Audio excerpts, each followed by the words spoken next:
오늘 읽은 말씀을 가지고 함께 나누실 말씀의 제목은 보라 한 왕이 오신다 하는 제목. 왕이 나셨도다. 왕이 나셨도다. 그 왕이 누굴까요? 예수 그리스도. 우리 하나님은 이 땅에 한 왕을 보내주기로 약속하셨고 또 그 일을 이루신 것을 우리가 성경을 통해서 보게 되었습니다. 성경은요 크게 두 가지로 되어 있습니다. 하나는 약속이고 하나는 성취. 그 중에서 가장 중요한 약속 중에 하나가 뭐냐면 내가 한 왕을 보내주겠다 하는 것이 성경의 가장 큰 약속 중에 약속인 것을 볼 수가 있습니다. 이 약속은 예수님이 이 땅에 오심으로 말미암아 성취되어졌고 그 예수님이 다시 오심으로 말미암아 완성될 줄로 믿습니다. 주님의 그 나라가 되면 사막이 곧 동산 되리. 아멘. 다시 주님이 오시면요 이 땅이 낙원이 될 것임을 우리가 다 바라보고 있는 것입니다. 오늘 우리가 읽은 이사야서는 구약 유다 말기에 활동한 이사야라는 선지자가 기록한 책입니다. 그가 활동하던 시대는 어떤 시대냐면 이사야 1장 1절을 보게 되어지면 이렇게 말하고 있습니다. 유다 왕 우시아와 요람과 아하스와 히스기야의 시대에 아모스의 아들 이사야가 유다와 예루살렘에 관하여 본 계시라 이렇게 말씀하고 있는 것을 볼 수가 있습니다. 그 당시는 세계에서 유일한 교회가 유다 나라였습니다. 그런데 그 교회의 수장이라고 할 수 있는 이 유다의 왕들이 점점 믿음에서 떠나가기 시작한 것을 볼 수가 있습니다. 오늘 여러 왕들을 말하고 있습니다만 우시아 왕은요 보통 왕입니다. 그 다음에 요담 왕 보통 왕입니다. 그런데 아하스 왕 굉장히 악한 왕입니다. 히스기야 왕 굉장히 좋은 왕입니다. 하나님 보실 때 그랬단 말입니다. 그런데 이 히스기야의 아들 므낫세 굉장히 악한 왕입니다. 점점 사람들의 마음이 왕들의 마음이 하나님에게서 멀리 떠나니까 교회 수장인 왕들이 하나님의 마음에서 떠나니까 말입니다. 백성들은 당연히 왕을 따라가다 보니까 계속 악한 길로 가고 있는 것을 볼 수가 있습니다. 이때에 주어진 말씀이 곧 오늘 우리가 읽은 본문의 말씀인 것입니다. 하나님께서는요 그래서 안 되겠다 싶었어요. 보라 장차 내가 한 왕을 내게 보내겠다라고 말씀한 것을 우리가 본문을 통해서 보게 되었습니다. 여러분 왕이나 대통령이나 지도자는요 제일 중요한 네 가지 역할이 있습니다. 그게 뭐냐면 자기 백성을 보호해야 하지 않습니까? 대통령이 왕이 자기 백성을 지킬 수 없다면요 왕이 아닌 것이죠. 둘째가 뭐냐면 백성들의 생활을 윤택하도록 보장하는 것입니다.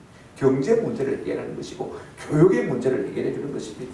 자녀 교육의 문제도 구애됨이 없도록 그렇게 보장해 나가야 하는 것이 왕이 하는 것입니다. 그런가 하면요 백성 중에서 억울한 사람이 없도록 공평하게 다스리는 것이 참 중요합니다. 내 편이니까 괜찮고 네 편이니까 안 된다 이런 건 아닙니다. 모든 백성을 공평하게 다스리는 것이 왕의 직무인 것입니다. 그런가 하면 한 가지 더는 있습니다. 의의 길로 인도하는 것입니다. 여러분 우리가 차별금지법 합니다만은요 동성애가 죄가 아닌 것이 아닙니다. 죄입니다. 그죠? 그런데 백성을 옳은 길로 인도해야 되는데 우리나라 에이즈 환자 수가요 전 세계 지금 감소 추세인데 우리나라만 지금 증가하고 있습니다. 이런 것은 의의 길로 인도하는 것이 아닌 것입니다. 우리가 그렇게 오래 살진 않았습니다만은요 세상에 다스리는 왕들이 정말로 공평과 정의로 세상을 통치하는 왕들이 있던가요? 예나 지금이나 처음에는 그럴듯하게 말합니다만은 세월이 가면 갈수록 우리는 낙심하고 좌절하지 않을 수가 없는 것입니다. 어떤 지도자에 대한 기대를 품었다가요 인해 절망으로 바뀌는 경우가 비일비재한 것입니다. 이런 세상 가운데서 하나님께서는 내가 한 공평과 정의의 왕을 보내주시겠다 약속하셨습니다. 세상 왕과는 다른 것입니다. 이 성탄의 계절에 우리 주님 이 땅에 오셔서 우리의 왕이 되시고, 그죠? 우리를 공평과 정의로 다스릴 것을 우리가 바라보면서 말입니다. 좀 은혜와 도전을 받는 그 시간 되었으면 참 좋겠다 싶습니다. 오늘 본문 말씀을 보면 실제로 이렇게 말하고 있는 것을 볼 수가 있습니다. 장차 우리에게 오셔서 우리를 다스릴 왕은 어떤 왕이신가? 어떻게 우리를 다스리는 분인가? 우리가 그걸 한번 생각해 보겠습니다. 여태까지 세상 왕에 대해서 속아온 사람들은요, 그 밥에 그 나물이지 별로 기대를 안 할 수가 있습니다만은요, 오늘 1절 한번 보시길 바랍니다. 보라, 장차 한 왕이 공의로 통치할 것이요 방백들이 정의로 다스릴 것이며. 왕이 정의로 다스리니까 방백들도 그 밑에 신하들도 다 공평으로 다스릴 수밖에 없는 것입니다. 근데 우리가 알다시피요, 사람들은 처음에는 사람들의 마음을 얻기 위해서 어떻게 합니까? 제가 공의로 정의로 다스릴 것입니다. 다 말들을 합니다. 그런데 얼마 가지 않으면 그 본색이 다 드러나는 것을 우리가 볼 수가 있습니다. 결국은 자기 중심의 공평과 정의였지 우리 입장에서의 공평과 정의가 아니더라는 것입니다. 그러면 하나님께서 보내실 장차 의로우신 그 왕은 어떻게 땅을 다스릴 것이냐? 그분은요, 모든 연약한 백성들의 피난처가 되실 것이라고 말씀하고 있는 것을 볼 수가 있습니다. 2절 한번 보시기 바랍니다. 그 사람은 광풍을 피하는 곳, 폭우를 가리는 곳 같을 것이며 그랬습니다. 여러분, 광풍을 피하고 폭우를 가립니다. 이 말은 무슨 말이냐면 우리 인생에게서 피난처와 같은 분이 되실 것이다. 대필소 혹은 숨을 곳이 되는 숨을 곳 같은 분이 것이다. 이렇게 말하고 있는 것을 볼 수가 있습니다. 우리가 정신없이 부는 바람을 광풍이라고 합니다. 그죠? 정신없이 내리는 쏟아지는 비를 갖다가 폭우라고 그러지 않습니까? 우리가 살면서 그런 폭우를 만날 때가 있고 강풍을 만날 때가 있습니다. 욥기 24장 8절에 보면요, 산중에서 만난 소나기에 젖으며 가릴 것이 없어 바위를 안고 있느니라. 이것이 우리 인생의 모습. 살다 보면 이런 일들을 우리가 만나게 되는 것입니다. 이럴 때 우리가 피할 곳이 있느냐? 이런 상황을 우리가 만날 때 달려갈 곳이 있느냐? 그와 같은 사람이 우리 가운데 있느냐? 그와 같은 지도자가 우리 가운데 있느냐? 묻는다면요, 그렇게 말할 수 있는 사람이 별로 없습니다.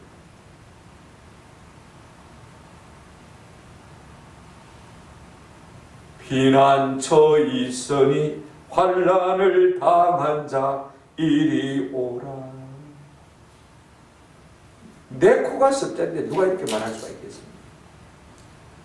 수고하고 무거운 짐진 자들아 다 내게로 오라. 그럴 왕이 있겠습니까? 내가 무슨 능력이 있어서 이 문제를 다 해결할 수 있겠습니까? 그러나 장차 오셔서 우리를 다스릴 왕은요, 모든 수고하고 무거운 짐진 자, 광풍을 만나고 폭우를 만난 사람들을 끌어안을 수 있는 피난처가 되실 것이다 라고 말씀하고 있습니다.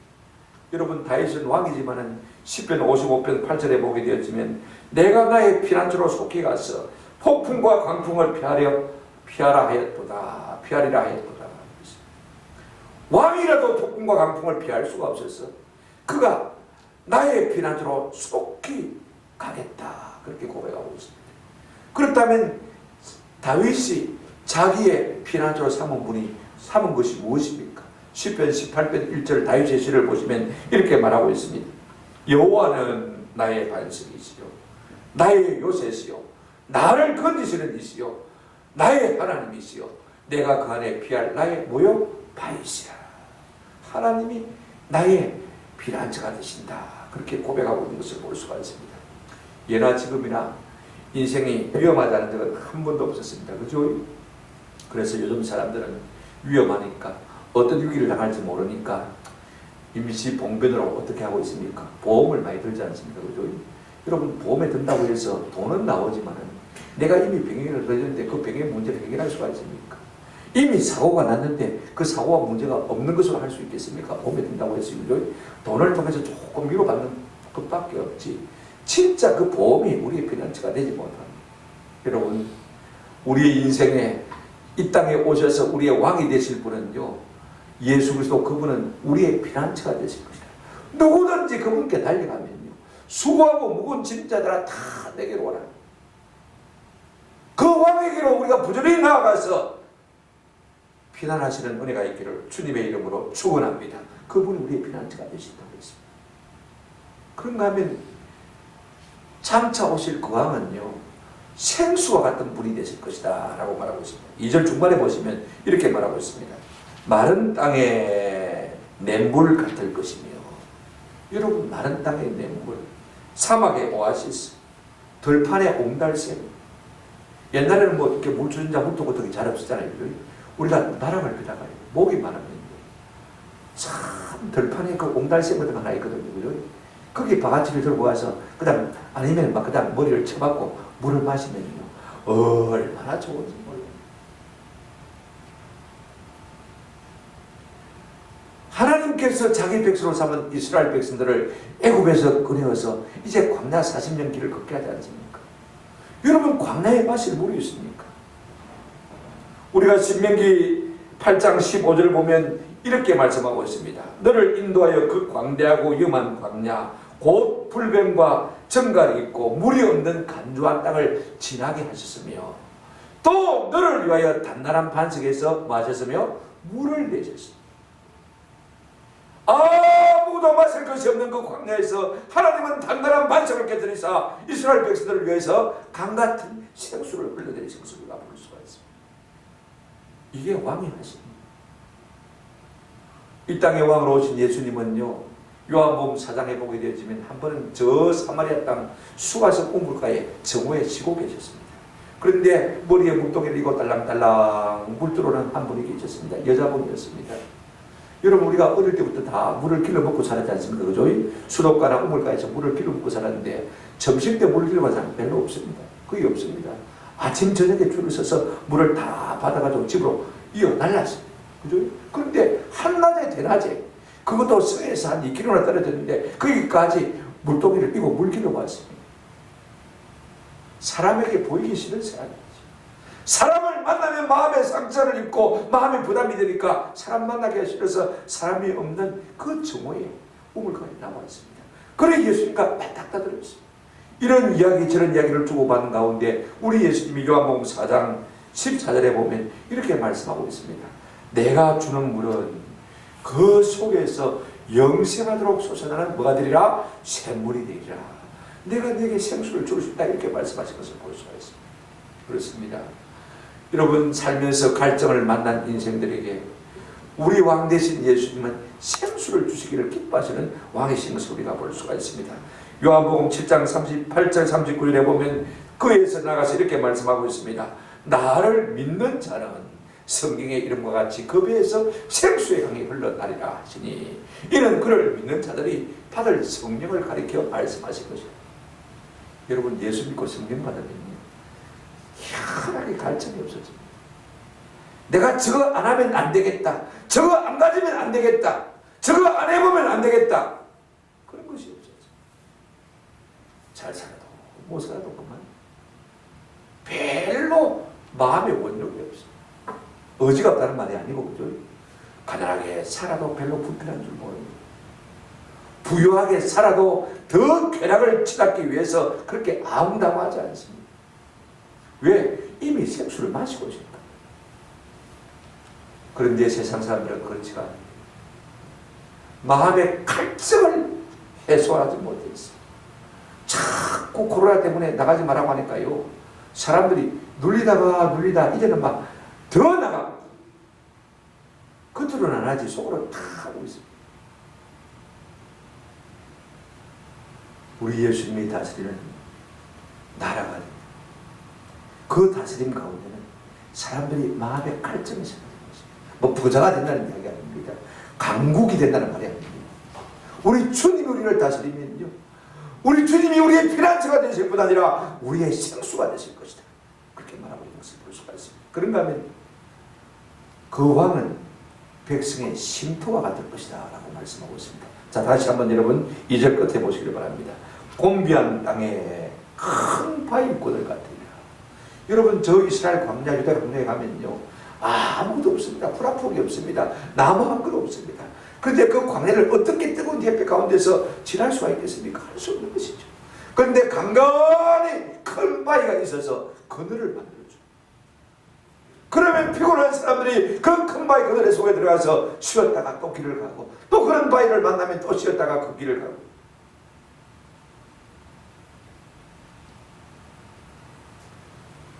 이 땅에 오셔서 우리를 다스릴 그 왕은 우리 인생이 수고하고 무거운 모든 짐진 인생들에게 무엇가 될 것이다? 쉼터가 될 것이다. 또 쉬고 싶은 데가 참 많아요. 처제에서 쉬고 싶은 데가 많지만 의자 밖에만 누울 곳이 없으니까 참고 주님 좀 누울 곳 있으면 안 돼요. 버틸 때까지 버텨봐라. 늘 그렇게 말씀하고 내가 대신 건강을 주자니 새벽 4시 일어나서 밤 10시 집에 갈 때까지 거의 깜빡할 데가 없어. 참 하나님께서 은혜를 주셔서 참 하겠죠. 주님이 힘이 되시고 힘이 되시면요, 험한 인생길 얼마든지 넉넉히 승리하며 나아가게 될 줄로 믿습니다.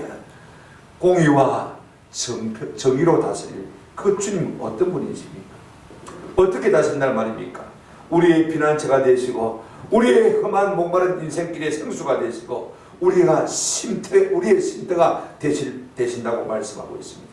그분이 누구냐? 바로 예수 그리스도. 여러분, 이분 앞에 우리가 무릎을 꿇는 은혜가 있기를 주님의 이름으로 축원합니다.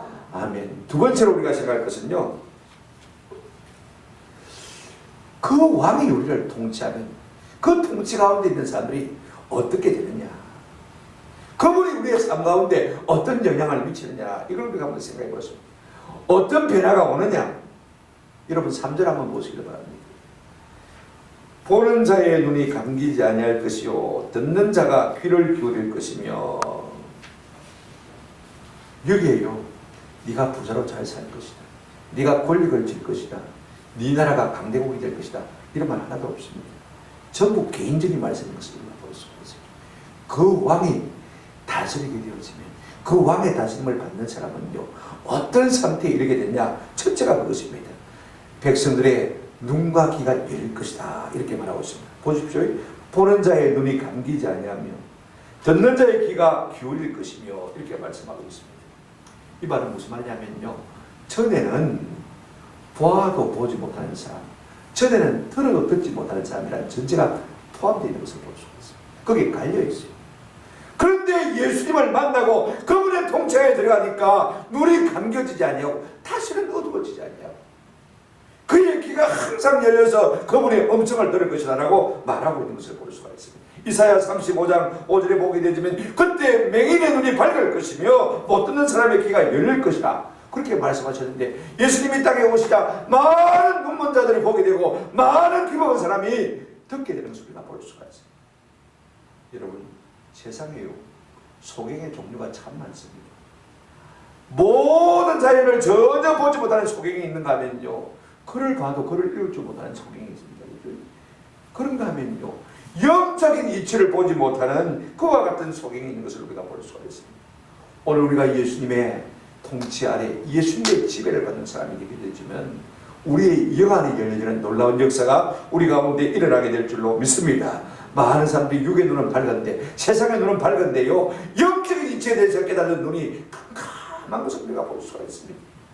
그러나 예수님의 통치를 받으면 이상하게 자꾸 영 안이 열려지고 은혜가 나오기 시작하고 내 삶에 감사가 차고 넘치게 되어지고 내 죄를 깨달아서 회개하는 마음이 자꾸 생겨나게 되어지고 내 사명이 무엇인지 깨달아서 그것을 한 걸음 한 걸음 실천하며 나아갈 용기가 생기게 되어지고 하늘나라를 바라보는 소망의 눈이 열려지는 은혜가 우리 가운데 있게 될 줄로 믿습니다.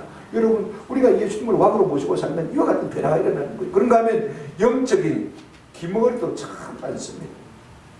어떤 사람은 아예 소리를 못 듣는 사람이 있는가 하면요, 세상 소리는 듣는데 마음의 소리를 듣지 못하는 사람이 있고, 마음의 소리는 듣는데 영의 신령한 소리를 듣지 못하는 사람들이 많이 있는 것을 볼 수가 있습니다.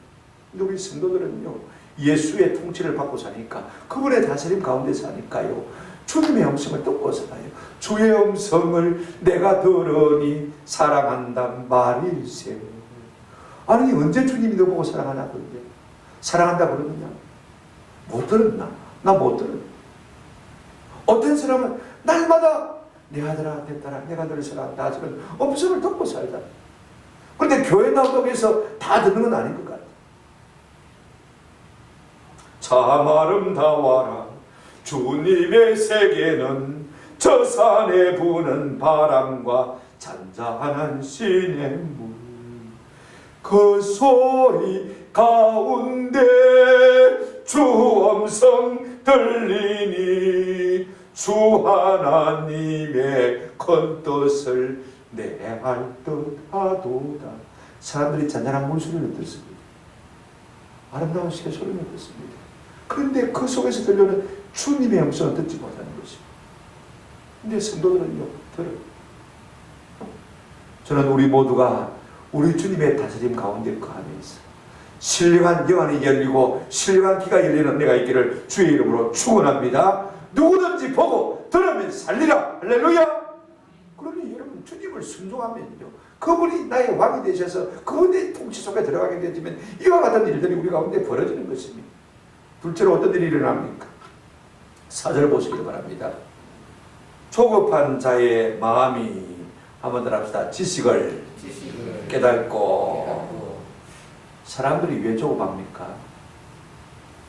마음이 불안하니까. 마음에 평안이 없습니까? 왜 마음이 평안이 없습니까? 어떤 문제가 생기는데 그걸 잘 해결할 수 있는 능력이 되게 부족하니까. 그러니까 허둥대는 것을 볼 수가 있습니다.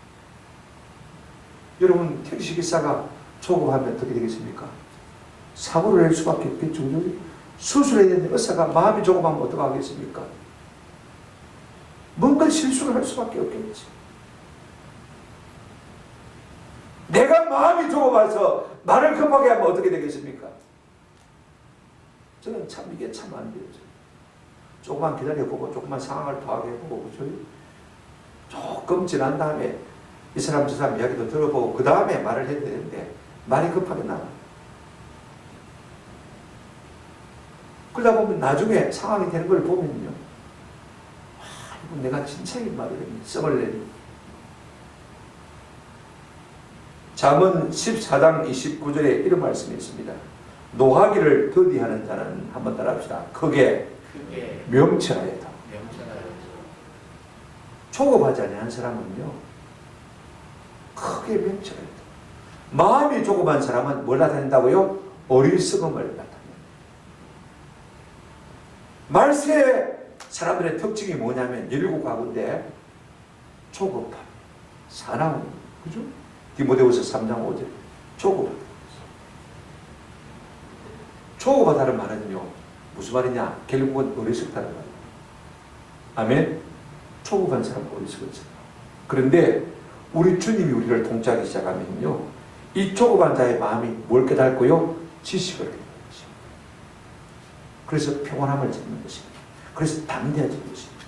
우리 주님이 내 마음 가운데 오시면요, 어떤 은혜가 오느냐? 조급한 자가, 어리석은 자가 지혜로워지는 놀라운 역사가 우리 삶 가운데 일어나게 될 줄로 믿습니다. 그 다음에 세 번째, 주님이 다스리는 사람이 되어지면요, 4절 끝에서 보면 이렇게 말씀하고 있습니다. 어눌한 자의 해가 민첩하여 말을 분명히 할 것이라. 어리석은 자를 다시 존귀하다 부르지 아니하겠고 우둔한 자를 다시 존귀한 자라 말하지 아니하리니 라고 말하고 있습니다. 여러분, 우리 주님이 다스리지 않을 때 우리의 마음의 생각과 판단은 어땠냐면요, 내 마음에 선악을 분별하는 능력이 부족했습니다. 나하고 지나면 악한 자라도 선하다고 그러고 틀려도 맞다고 그러고, 어떤 사람이 세력이 있으면 그 세력 앞에 굴복해서 분명히 틀렸음에도 불구하고 옳다 그러고, 네가 고상하다 그러고, 네가 잘났다 그러고, 네가 똑똑하다 그러고, 우리의 생각과 판단이 상당히 왜곡된 삶을 살아왔어요. 그런데 우리 주님이 우리를 다스리기 시작하면요, 우리 마음 가운데 분별되기 시작해요. 그래서 선한 것을 악하다 하지 않냐고, 악한 것을 자신은 선하다 하지 않냐고, 그렇죠? 그 다음에 고상한 사람을 나쁘다 말하지 않냐고, 나쁜 사람을 고상하다 말하지 않냐 할 수 있는 은혜가 우리 가운데 있는 것입니다. 분명하게요, 말이 어눌하지 않다는 말은 무슨 말이냐면요, 예스는 예스고 노는 노, 그죠? 근데 우리가 살다 보면 그렇지 않다는 것을 우리가 잘 알고 있습니다. 우리 주님이 우리의 왕이 되셔서 우리를 다스리게 되어지면요, 우리 삶 가운데 예스가 노가 분명하게 되어진다는 것입니다. 저는 우리가 예수 믿으면서 이 같은 은혜가 있기를 주님의 이름으로 축원합니다. 손을 갖다 악하다고 그러고, 오늘 세상은 그렇습니다. 분별력이 없으니까 뭐가 선인지 모릅니다. 아이고 따라가다가 이전에 속았네. 그런 사람들 얼마나 많습니까? 나중에 보니까 속고 따라간다는 말이에요. 우리 주님이 다스리는 그와 같은 사람이 되면은 영의 눈이 밝아지고 영의 귀가 조급한 사람이, 어리석은 사람이 지혜를 얻고, 그런가 하면 지혜를 분별하는 능력, 선악을 분별하는 능력이 그들 가운데 생기는 지혜자가 되어진다는 것입니다. 8절에 이것을 잘 정리하고 있습니다. 우리 주님이 다스리는 사람이 되면 어떤 사람이 됩니까? 제가 이 8절 말씀만 가지고 몇 번 설교했죠. 한번 같이 읽어보시죠. 시작. 존귀한 자는 존귀한 일을 계획하나니 그는 항상 존귀한 일에 서리라. 생각이 참 중요해요. 우리 주님이 오셔서 우리의 생각을 딱 깨워줘 주시면요, 그 생각이 행동을 낳습니다. 그 행동이 습관을 낳고, 그 습관이 인격을 낳고, 그 인격이 운명을 낳는 것을 볼 수가 있습니다. 그래서 존귀한 일을 신망하는 자는요, 점점 존귀한 일을 쓰게 되는 것입니다. 우리 주님의 통치를 받으면 그와 같은 사람들은 공부를 봐야 한다, 그런 거 아닙니다. 높은 지위를 얻다, 권력을 얻다, 그렇게 아닙니다. 많은 부를 얻다, 그렇게 아닙니다. 존귀한 자가 되십니다. 주님의 지배 가운데 있는 자는 어떤 사람이 된다? 존귀한 자가 된다. 이것이 결론인 것입니다. 여러분 존귀한 자가 되기를 소원합니까? 저는 그 같은 은혜가 있기를 주님의 이름으로 축원합니다. 주님이 다스리는 사람이 되시면요, 반드시 존귀한 자가 됩니다. 학자가 된다는 말 아닙니다. 사업가가 된다는 말 아닙니다. 권력가가 된다는 말 아닙니다. 큰 부자가 된다는 말 아닙니다. 그보다도 훨씬 영광스러운 존귀한 자가 되는 은혜를 누릴 줄로 믿습니다. 마지막 세 번째로, 주님이 오셨음에도 불구하고 주님을 왕으로 영접하지 않는 사람은 어떻게 되느냐. 우리가 요한복음 1장 1절에 보면, 1장 5절에 보면 빛이 어둠에 빛이 돼 어둠이 깨닫지 못하더라. 왕이 왔습니다마는요, 왕이 온 것도 몰라요, 세상 사람들이. 그 다음에 11절에 보면 이런 말씀이 있습니다. 자기 땅에 오매 자기 백성이 뭐하지 아니하였으나 영접하지 아니하였으나, 왕으로 예수님이 이 땅에 오셨습니다마는요, 사람들이 그분을 왕으로 인정하지 않는 거예요. 그러면 예수님이 왕으로 이 땅에 오셨음에도 불구하고 왕으로 인정하지 않는 사람은 어떤 삶을 살 수밖에 없느냐, 이걸 우리가 한번 생각해 보십시다. 여러분 6절 한번 보시기 바랍니다. 그 왕의 통치를 받지 않는 사람은요, 6절에 이는 어리석은 자는 어리석은 것을 말하며,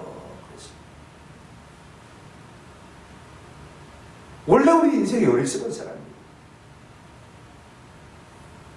계속 어리석을 수밖에 없다고 이렇게 말하고 있는 것을 볼 수가 있습니다. 전에도 어리석은 백성인데, 그런데 진리의 왕으로 이 땅에 오신 예수님을 영접하지 않고 그분에게 순종하지 않으면요, 계속해서 어리석은 자가 된다는 말씀입니다. 어리석다는 것은 무엇을 말하냐면, 시편 14편 1절에 보니까 이렇게 말하고 있습니다. 어리석은 자는 그의 마음에 이르기를 하나님이 마다 없다 하는도다. 누가 어리석은 사람이냐? 아무리 공부를 많이 하고 높은 지위 있다 할지라도 하나님이 없다는 사람은 어리석은 사람이에요. 아멘. 왜 하나님이 없다는 사람은 어리석은 사람이냐? 세상에서 가장 어리석은 사람이요, 하나님 왕을 부정하는 사람. 왜 그러냐면요, 자기가 하나님이라고 해요. 자기가 왕이라고 해요. 자기 인생에 자기가 주인이 되어버립니다. 그런 사람은요, 더 이상 들으려고 하지 않습니다. 그런 사람은 남에게서 배우려고 하지 않습니다. 그런 사람은 위에 권위를 인정합니까? 안 합니까? 안 합니다. 자기가 최고인데. 그러잖아도 어리석은 사람이 남의 말을 듣지 않고 권위를 인정하지 않고 순종할 마음이 없으면 점점 더 뭐가 되십니까? 어리석은 사람이 될 수밖에 없는 거예요. 저는 우리 가운데 이와 같은 사람이 한 사람도 없기를 주님의 이름으로 축원합니다. 그분이 왕이시라. 그분의 음성에 귀를 기울이고, 그죠? 그분의 다스리심에 우리가 순종하면서 우리가 점점 어리석음을 벗어버리고 지혜로 살게 될 수 있는 것입니다. 그러나 하나님이 없다는 사람들은요, 예수님의 말씀에 그 통치의 다스리심에 순종하지 않는 사람은 점점 어리석은 바보가 되는 것입니다. 자기는 세상대로 똑똑한 사람이 되는 줄 알지만은요, 여러분 보십시오. 자기만 모르는 바보. 온 세상 사람은 자기가 바보인 줄 알고 있습니다. 예수님의 통치를 받지 않는, 다스림을 받지 않는 사람들은 어떤 사람이 되느냐. 6절 중간에 한번 보시길 바랍니다. 그 마음에 불의를 품어, 마음에 악이 있습니다. 그죠? 그 마음에 불의를 품을 뿐 아니라 그 다음에 그 마음에 품은 생각을 가지고 뭐합니까? 간사를 행하며, 간사를 행하는 정도가 아닙니다. 어떻게 합니까? 폐역한 말로 여호와를 마하며 거스르며, 세상에서 악한 생각을 품고 악한 행동을 할 뿐 아니라 하나님마저도 뭐 한다고 했습니까? 거스른다, 대적한다 그랬습니다. 옛날에도 그렇게 살아왔습니다. 그런데 예수님의 다스림을 인정하지 않으니까 점점 그 생각도 행동도 말도 악해져가는 것을 볼 수가 있습니다. 우리가 예수 믿고 난 다음에 전보다 부드러워졌다면요, 진짜 예수님의 통치를 받고 사는 사람입니다. 그런데 전보다 더 악해졌다면요, 전혀 예수님의 통치를 받고 사는 사람이 아닌 것입니다. 이걸 우리가 기가를 풀기가 있습니다. 이런 사람들한테 항상 권위를 거스리는 것을 볼 수가 있습니다. 부모의 권위를 거스리고, 상사를 거스리고, 권위를 거스리고, 진리를 거스리고, 심지어는 누구마저요? 하나님마저 거스리는 것을 볼 수가 있습니다.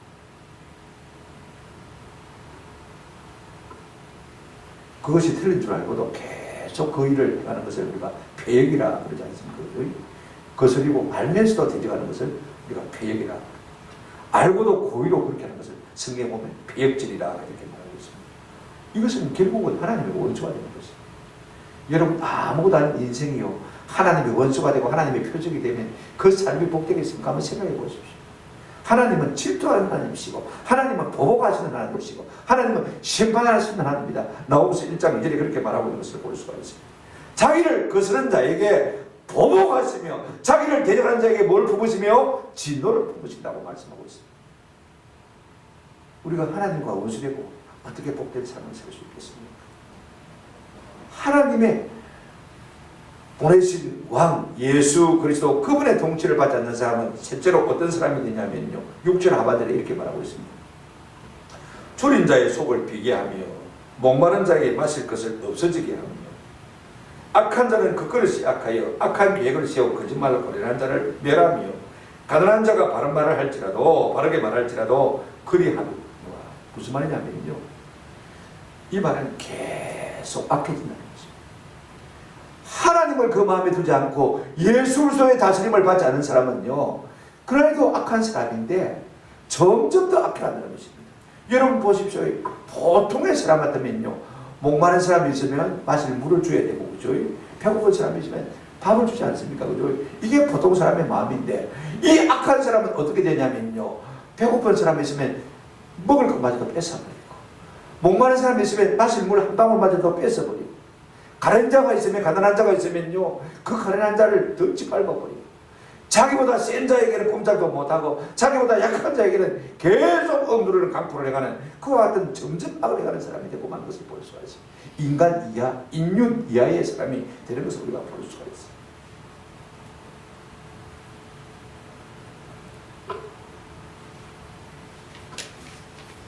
하나님의 말씀을 듣고 예수 그리스도를 나의 왕으로 모시지 않는 사람은요, 점점 악해지는 것을 볼 수가 있습니다.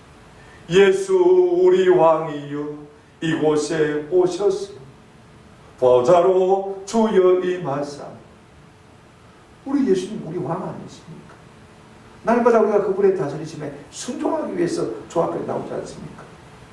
이런 사람들은요, 예수님의 다스림을 거절하는 사람들은 실제로는 자기를 파멸시키는 사람입니다.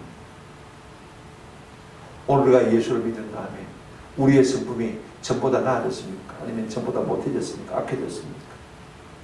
다른 데 있지 않습니까? 악해졌다는. 우리가 그분의 온전한 통치를 받지 않기 때문에 그럴 수밖에 없는 것입니다.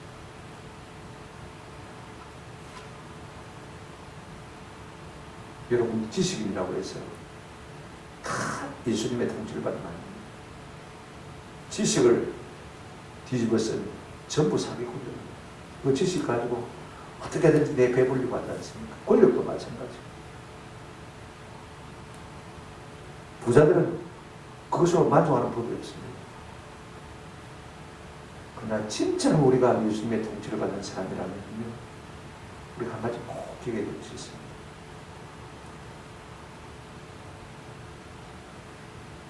한번 더 합시다. 살아서는 남에게 유익이 되고 죽어서는 천국 가는 확신이 있어야 합니다. 그런 사람이 진짜 예수 그리스도를 왕으로 모시고 사는 사람. 말씀을 맺습니다. 우리는 세상의 소위 왕들, 대통령, 심지어는 목사인 지도자에게서 실망을 느끼고 살아가는 사람입니다. 저는 다른 것은 부족해도요, 내가 교회 때문에 배불릴 생각 하나도 없습니다.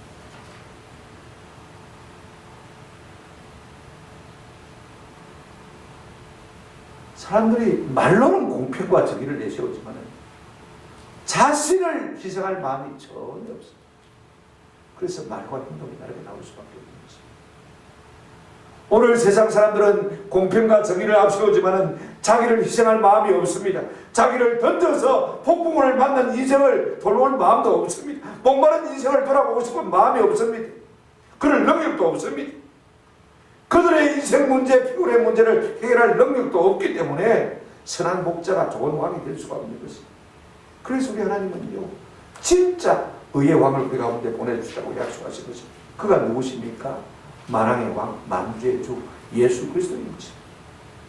동방의 박사들이 별을 보고 예수님 탄생을 축하하기 위해서 오면서 예루살렘의 헤롯궁에 들려서 그들이 물은 질문이 무엇입니까?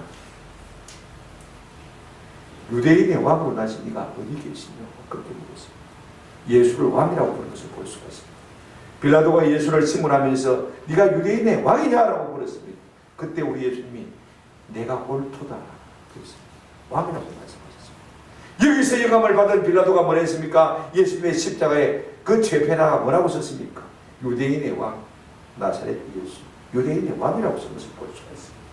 그분은 왕입니다. 왕이라도 선한 목자이십니다. 왕이라도 나는 길이요 진리요 생명이라고 말씀하신 분인 것입니다. 우리가 그분을 쫓아가면 우리 인생이 결단코 잘못되지 아니할 수 있는 은혜를 누리게 될 줄로 믿습니다. 사람들이 눈이 밝아지고 귀가 밝아지고 조그만 마음, 어리석은 마음에 지혜가 생겨나고 선악을 분별하던 우리가 선악을 분별할 줄 아는 사람이라는 놀라운 은혜를 누리게 될 줄로 믿습니다. 그러나 그분의 왕되심을 인정하지 않는 사람들은 어떻게 됩니까? 옛 삶을 고집하면서 점점 더 어리석은 자가 되어지고 점점 더 악한 자가 되어지되 하나님을 거슬려 대적하는 하나님의 원수가 되어질 뿐 아니라 자기보다 못한 사람을 가혹하게 짓밟는 악인의 길로 점점 나아갈 수밖에 없는 것입니다. 결국 하나님의 원수가 되고 하나님의 심판 가운데 거할 수밖에 없는 것입니다. 요한일서 4장 15절에 누구든지 예수를 하나님의 아들로 시인하면 하나님이 그의 안에 거하시고 그도 하나님 안에 거하느니라. 우리가 예수님을 왕으로 우리 가운데 영접하면요, 한번 더 합시다. 하나님이 우리 속에 들어와 계십니다. 예수님 내 왕이십니다. 하나님이 우리 속에 들어와 계시면 두려울 것이 하나도 없어요. 아멘. 뭐가 두렵겠습니까? 죄가 두렵겠어요? 마귀가 두렵겠어요? 사망이 두렵겠어요? 주님 대신 그분이 우리 속에 있는데 어떤 것도 두려워하지 않을 수 있는 담대함이 우리 가운데 있을 줄로 믿습니다. 그러나 우리가 그 왕을 부인하면 마태복음 10장 33절에 누구든지 사람 앞에서 나를 부인하면 나도 하늘에 계신 내 아버지 앞에서 그를 말이라 부인하리라. 무슨 말입니까? 내가 너를 모른 척 하겠다는 것입니다. 나와 상관이 없는 자로 생각하겠다는 것입니다. 하나님이 우리를 외면하시면, 왕이 우리를 외면하시면 우리의 삶이 어떻게 되겠습니까? 한번 생각해 보십시오. 저는 우리 모두가 이 땅에 왕으로 오신 예수님을 이 성탄절에 진짜 내 마음에 왕으로 모시는 은혜가 있기를 축원합니다. 왕이 나셨도다, 왕이 나셨도다. 그렇게 노래만 하지 말고 그 왕을 내 마음속에 왕으로 모셔드립니다. 그분의 다스리심 앞에 순종하는 은혜가 있기를 주님의 이름으로 축원합니다. 아멘.